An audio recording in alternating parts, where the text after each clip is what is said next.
సంతానమును దీవించి నిన్ను ఫలింపజేసెదను.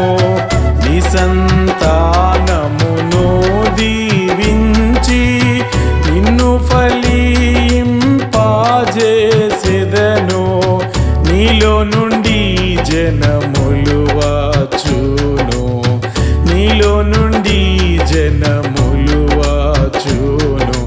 నీతో నిబంధన స్థిరపరతున్, నీతో నిబంధన స్థిరపరతున్.